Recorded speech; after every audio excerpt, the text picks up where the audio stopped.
안녕하십니까. 2020년 3월 12일 최병무 이펙트 시작하겠습니다. 황교안 미래통합당 대표가 김형호 공천관리위원회에 몇몇 곳을 제의를 요청했다 이렇게 밝혔습니다. 제의, 그러니까 다시 논의해달라 이런 얘기인데, 당헌 당규에 보면 제의를 요청할 수 있습니다. 근데 제의를 요청했을 경우에 그 공천관리위원회가 다시 3분의 2의 결의를 통해서 그 확정을 하면 그것은 거부할 수 없게 돼 있다. 이렇게 당헌 당규에 돼 있습니다. 그러니까 이제 그 김형호 공천관리위원회에서 어떤 식으로 이 결정을 할 것인가가 주목되는데, 근데 그와 관련해서 이제 과연 무엇을 제의를 요청했느냐 하는 부분하고 이 결과가 어떻게 될 것인가, 이 과정에서 드러난 황교안 대표의 리더십, 이런 문제에 대해서 말씀을 드리겠습니다. 우선 첫 번째, 자, 조선일보를 보면 제의를 요청한 지역이 몇 군데냐 하는 부분에 대한 명확한 언급이 없습니다. 이게 각 신문마다 다 다릅니다. 제의를 요청했다는 곳이. 그러니까 제의를 요청했는데, 왜냐면 황교안 대표가 제의를 요청하면서 구체적인 지역을 언급하지 않았다, 이렇게 이런 보도들이 태반이기 때문에, 그러니까 구체적인 지역을 언급하지 않으니까, 그러니까 아마 그건 기자들이 몰랐다는 얘기겠죠. 뭐 그 내용이야 그 김형호 공천관리위원회 얘기를 했겠죠. 그러나 기자들은 잘 모르고 있는 것으로 보입니다. 그렇지. 그 첫 번째가 최홍, 이제 조선일보가 얘기한 겁니다. 최홍이라는 사람인데, 서울 강남을의 공천을 받았는데, 이 사람은 맥쿼리 투자신탁 운용 대표 이 출신이고요. 그 19대 때, 그러니까 2012년 선거 때 부산 영도에서 김무성 의원에게 도전을 했다가 경선에서 패배한 전력이 있는 사람입니다. 이 사람을 공천했다는 건데, 그러니까 부산 영도가 원래 그 김형호 전 국회의장의 지역구였죠. 그러다 보니까 아마 알지 않겠느냐? 알겠죠. 김형호 전 국회의장이 정치권에 들어온 국회의원 배지를 단 지가 20년이 됐는데 왜 모르겠습니까? 그러나 정치권에 이제 사람이 사실 한둘이 아니니까 그 중에 아는 사람, 잘 아는 사람, 조금 아는 사람, 여러 가지가 있겠죠. 그래서 이 사람이 거론을 했습니다. 조선일보는. 그리고 이두화 전 의원, 대구 달서갑에, 그 이두화 전 의원은 18대 때 이명박 정부 때 그 비례대표 의원을 했습니다. 원래 대구 출신이고요. 그리고 이 집안이 대구에서 아주 유력한 집안입니다. 그 다음에 배준영 씨라는 사람인데, 인천 중강화옹진, 이 사람은 이제 그 김용호 전 국회의장이 국회의장 시절에 2급 비서관을 했다, 이렇게 얘기를 했습니다. 이 세 사람을 이제 조선일보는 꼽았고, 이 세 사람에 대해서 제의를 요구한 것이 아니냐, 이런 식의 얘기를 했고요. 그 다음에 동아일보를 보면 이두화 전 의원 역시 꼽았고, 그 다음에 김원성 최고위원, 지금 미래통합당 최고위원입니다. 최고위원을 꼽았는데, 김원성, 이름이 좀 생소하죠? 근데 이 사람은 누구냐면, 이현주 무소속 의원이 만든 당이 전진당입니다. 미래를 향한 전진당인가? 전진당 4.0인가? 이런 건데, 거기에서 이현주 무소속 의원의 최측근으로 알려져 있습니다. 그래서 미래통합당 통합이 됐을 때 미래통합당의 최고위원까지, 지금 현재 미래통합당의 최고위원입니다. 그래서 제가 보기엔 미래통합당의 최고위원한테 공천을 주는 것이 그렇게 잘못됐나 하는 생각이 들기는 하지만, 어쨌든 간에 동아일보는 이 사람을 꼽았고, 그 다음에 요 두 사람을 동아일보는 제의 요구했다, 이렇게 꼽았고, 그 다음에 경남 거제 부산진갑 경기 안양 동안갑 강남갑 강남을, 여기도 이제 논의는 됐지만 최고위원회에서, 그렇지만 제의를 요구하지는 않았다, 이렇게 얘기를 했습니다. 그러니까 제의를 요구한 건 2군데다. 조선일보는 3군데다. 그 다음에 중앙일보는 6개다. 그러면서 이 6곳에 대해서 중앙일보는 구체적으로 밝히지 않았습니다. 한겨레 신문은 제의를 요구했다는 몇몇 곳에 대해서 제의를 요구했다고 얘기했고, 그러나 그 제의를 요구한 지역에 대해서는 밝히지 않았습니다. 경향신문은 6개라고 얘기했습니다. 여기에 이두화 전 의원, 여기는 이제 이두화 전 의원 대구 달서갑인데, 여기에는 현역인 곽대훈 의원이 있는 곳입니다. 그 다음에 민현주 전 의원, 인천 연수을, 여기는 현역인 민경욱 전 당 대변인이 있던, 전 청와대 대변인 또는 당 대변인, 이렇게 있던 그 지역이고요. 그 다음에 김원성 미래통합당 최고위원 지역. 여기도 아까 말씀드렸지만 바로 부산 북강서을 김도읍 의원이 불출마를 선언한 곳이다. 그 다음에 최홍, 조선일보에서 보도했던 서울 강남을 공천자죠. 그 다음에 서병수 전 부산시장까지 얘기했습니다. 여기는 부산진갑인데 이 부산진갑은 원영섭 조직부총장, 그 다음에 이수원, 정근 이런 사람들이 경선을 원하고 있는 지역입니다. 그 다음에 경남 거제의 서일준 씨가 이제 공천을 받았는데 여기는 김한표 원내수석 부대표, 이 사람이 지금 현역 의원으로 있는 곳이고요. 이렇게 얘기해서 경향신문이 6곳을 거론했고, 그래서 각 신문마다 이 어디를 제의를 요구했느냐가 전혀 다른 그런 상황입니다. 뭐 몇몇 공통점도 있지만, 그래서 우선 이걸 보고 제가 첫 번째 느낌은, 본인이 황교안 대표가 대표 시절에 썼던 당직자들, 예를 들어서 민경욱 전 대변인이라든가 아니면 원영섭 조직부총장이라든가, 그 다음에 김한표 원내수석 부대표라든가, 뭐 이런 사람들에 대한 이런 사람들이 불만, 민원 이런 거를 수렴한 것 아닌가 이런 생각이 들고요. 그러니까 결국은 황교안 대표가 자기 측근들을 챙기기 위해서 김영호 공천관리위원회에 문제를 제기하고 있는 것이 아닌가 이런 생각이 들고요.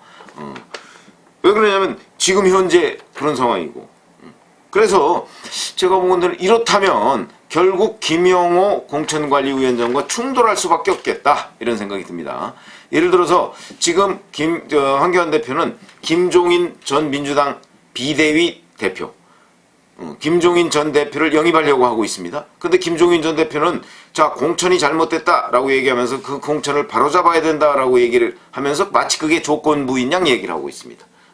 그러면서 그 둘 사이에, 김종인 전 대표와 황교안 대표 사이에 누구를 얘기하고 있는지는 저희가 알 길이 없지만 적어도 하여튼 잘못됐다 이렇게 얘기하는데, 그러면 우리가 이런 걸 생각해야 되겠습니다. 김영호 공천관리위원회가 공천을 잘못됐다고 얘기하는 그 대상들은 과연 어디서 맨 처음 나왔느냐, 그게. 글쎄요, 그거는 저도 잘 모르겠습니다. 어디서 맨 처음 나왔느냐. 그러나 제가 알고 있는 부분은 일부 유튜버들이 이 문제를 제기했던 것은 알고 있습니다. 그게 최초의 발설자인지 아니면 다른 사람들이 발설자인지는 모르겠으나, 아니면 황교안 대표 측근들 사이에서 그래도 친황이 이번에 너무 많이 떨어졌다, 그러니까 친황을 좀 챙겨야 되는 것 아니냐, 이런 얘기가 나와서 그걸 황교안 대표가 수렴한 것인지 이 부분도 분명치가 않습니다. 제가 보건대는 저는 후자 쪽에, 두 가지가 다 있다고 봐야 되겠지만 후자 쪽에 방점이 있지 않나. 결국 황교안 대표가 뒤늦게 본인의 측근들을 챙기려고 하고 있다, 여기 쪽에 저는 비중을 두고 있습니다. 자, 그렇다면 이제 뭐가 문제이냐. 근데 이게 과연 이렇게 공개적으로 제의 요구를 할 수 있는 상황이냐, 저는 이 점에 의문을 갖습니다. 이 점에서 바로 황교안 대표가 정말 이제 정치 한지 얼마 안 됐지 않습니까? 그러다 보니까 이 파장을 황교안 대표가 잘 가늠하지 못하는 것 아니냐 이런 생각이 듭니다. 왜 그러냐면 이렇게 되면요, 이런 것들은 충분히 김영호 공천관리위원장하고 직접 얘기를 하든가 아니면 다른 채널을 통해서 얘기를 해서 해결할 수 있는 문제라고 보거든요. 근데 그렇지 않고 공개적으로 얘기를 해버렸습니다. 그렇게 되면 결국 김영호 공천관리위원회에 간섭을 하게 되는 것이 되고요. 간섭 정도가 아니고 한번 누구 힘이 센가 재보자 이런 얘기가 되는 겁니다. 그리고 더군다나 그런 얘기를 김종인 전 비대위 대표가 얘기했다, 조건부로 얘기했다 하는 것까지 언론에 보도된 상황이다 보면 결국은 이제 황교안 대표는 김영호 공천관리위원장이 그 공천을 다 해놓으니까, 다 해놓고 나서 이제 토사구팽 이런 것 아니겠느냐 하는 의혹에 휩싸이게 되고요. 그렇게 되면은 황교안 대표가 결국 김영호 공천관리위원장이냐 아니면 김종인 전 비대위 대표냐 둘 중에 하나를 선택하게 되는 국면에 들어갔다. 매우 잘못된 얘기죠. 이거는요, 이렇게 되면 이 공천 절차 처음부터 끝까지 자칫 잘못하면 망치게 됩니다. 그러니까 이런 것들은 정치적으로 해결해야 될 문제인데 정치적으로 해결해야 할 문제를 행정적으로 대처했다. 이런 비판에서 결코 자유로울 수가 없는 처사다. 이런 말씀을 드리고요. 그럼 이거는 이제 어떻게, 그래서 오늘 사실은 회의에 불참했습니다. 김영호 공천관리위원장이. 이렇게 해서 둘 사이에, 김형호, 황교안 둘 사이에 만약에 갈등이 지속되다 보면 결국 공천관리위원회와 황교안 대표 또는 최고위원회의 충돌 사태까지 빚어진다. 이렇게 되면 그러면 오늘 김영호 공관위원장은 이렇게 얘기했습니다. 각자 권한대로 라고 얘기했습니다. 각자 권한대로 해보자 이 얘기입니다. 해보자. 그러면 해보면 어떻게 되느냐? 황교안 대표의 최고위원회의에서 요구를 할 수가 있습니다. 당원된 거에 따르면. 그러면 또 공천관리위원회에서 공천관리위원회 권한은 뭡니까? 3분의 1로 의결해서 안 돼. 이거는 계속 해야 돼. 라고 할 수 있습니다. 그럼 각자 권한대로면 최고위원회는 최고위원 권한대로 한 것이고 그 다음에 공천관리위원회는 공천관리위원회 권한대로 하면 결국 두 기관이 충돌하게 된다. 이런 충돌하게 되는 사태를 맞이한 것은 황교안 대표가 야기했다. 이렇게 보는 것이죠. 그러면 황교안 대표가 얘기하는 소위 잘못된 공천이라는 근거는 뭐냐? 글쎄요. 그건 황교안 대표가 직접 설명해야죠. 왜 잘못됐는지 설명을 해야 됩니다. 제가 보기에 글쎄 조금 의심스러운 상황은 있을 수 있으나 그 부분에 관해서 공개적으로 이렇게 파문하듯이 얘기를 하면 이것은 충돌을 야기하는 것이다. 그렇기 때문에 제가 보건대는 만약에 황교안 대표가 정말 이 부분이 정말 잘못됐다고 한다면 공개적으로 얘기할 수야 없겠지만 적어도 김영호 공천관리위원장한테는 설명을 해야 된다. 나는 이만저만해서 또는 이 사람은 내 최측근이기 때문에 살려야 된다 라고 얘기를 하면 그러면 김영호 공천관리위원장이 판단을 하겠죠. 다 들어주진 않겠지만. 그런데 이것을 언론에 이런 식으로 얘기해서 공천관리위원회에 대한 불신을 드러내는 듯이 얘기를 하면 그러면 제가 공천관리위원장이라도 가만히 있지 않습니다. 권한대로 하는 거죠. 그러면 아마 3분의 2 동의를 받아서 그냥 확정 지을 가능성이 높다. 이거는 결국 싸움이다. 그러니까 무슨 얘기냐면 협의를 통해서 말로 해서 될 일을 결국 싸움으로 확산을 시켰다. 확대 재생산했다. 이것은 뭐냐? 정치력 부재다. 정치적 부재다. 저는 이렇게 봅니다. 본인의 측근을 살려야 된다. 왜 그러냐면 정치라는 것이요. 제가 여러 번 말씀을 드리는데 막전과 막후가 있습니다. 정치에는. 막전이라는 것은 언론에 보도되는 여러 가지 사항이고 막후에서는 언론에 보도되지 않는 지금 더불어민주당에는 그런 거 없는 줄 아십니까? 굉장히 많습니다. 더불어민주당에도. 그렇기 때문에 막후에서 벌어지고 있는 일을 하나 둘씩 전부 다 공개리에 그 일을 추진하면 그거는 정치적 부재죠. 리더십 부재입니다. 그렇기 때문에 막후에서 벌어지는 일을 공개적인 장소로 가져와야 될 일이 있고 그렇지 않을 일이 있고 그런데 기자는 될 수 있으면 막전보다는 막후의 일을 취재해야 되는 것이 기자들의 의무고 임무다. 그런데 지금 황교안 대표는 스스로 그것을 기자들 앞에 공개하고 있다. 정직하다 이렇게 얘기할 수는 있겠지만 그거는 정치적 부재다. 저는 그렇게 봅니다. 과거에도 이런 일이 엄청나게 많았지만 그런 것들이 다 조용하게 소리 안 나게 당에 상처가 없도록 해결을 했는데 지금 황교안 대표는 이 부분에 관해서 거의 공개적으로 공천관리위원회를 불신하고 있는데 이렇게 되면 결국 대결밖에 남지 않는다 하는 말씀을 제가 드리려고 지금 이런 얘기를 하는 것이고요. 아니 문제가 있으면 문제가 있는 것을 김영호 공천관리위원회하고 조용히 협의를 통해서 해결할 수 있는 걸 굳이 문제를 삼는다. 이것은 정치적으로 좀 미숙한 처사다. 이런 말씀을 드립니다. 그래서 사실은 정병국 의원의 말이 다시 떠오릅니다. 정병국 의원이 5선입니다.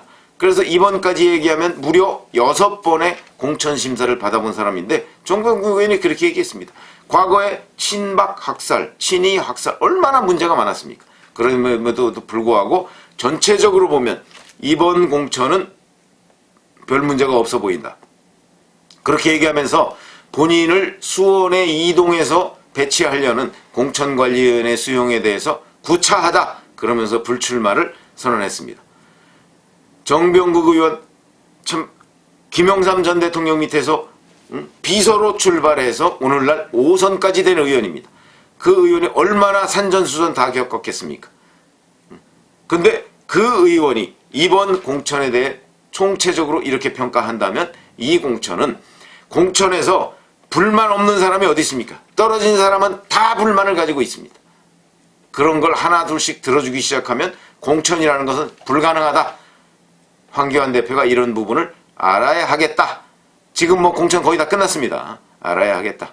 그래서 그런 부분을 모르고 결국 자기 사람 챙기기 내지는 어디 일부분의 불만사항을 가지고 그것을 확대 재생산할 경우에는 결국은 본인의 정치력을 시험에 들게 하는 일이다. 이런 말씀을 드립니다. 감사합니다.